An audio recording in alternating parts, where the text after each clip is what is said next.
আদালতের সিস্টেম মেনে বিপ্লব হয়? আদালতের সিস্টেম মেনে পৃথিবীর কোথাও বিপ্লব হয়েছে? This is a wrong conception. বিপ্লব সঠিক হয়েছে কি হয় নাই, এই কথা কি বাংলাদেশের আদালত বলতে পারে? 3টা কেস পড়েছিলাম আমরা, একটা গ্রানাডা, একটা ছিল লেসোথো, আর একটা ছিল ফিলিপাইন। এই 3 বিপ্লবের মাস আপসার্জের বিপ্লবের কথা পরবর্তীতে সুপ্রিম কোর্টে যায়।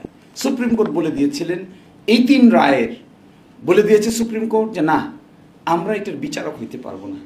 এই ঘটনার বিচারক শুধুমাত্র হলো জনগণ।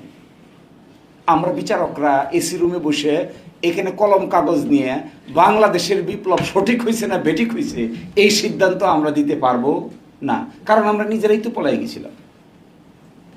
তো কি করে হয়? আচ্ছা বলেন, একটা রেভলিউশন, একটা বিপ্লব, একটা মাস আপসার্জ, কোন আদালত বলবে এটা সঠিক না বেঠিক? আদালতের সিস্টেম মেনে বিপ্লব হয়?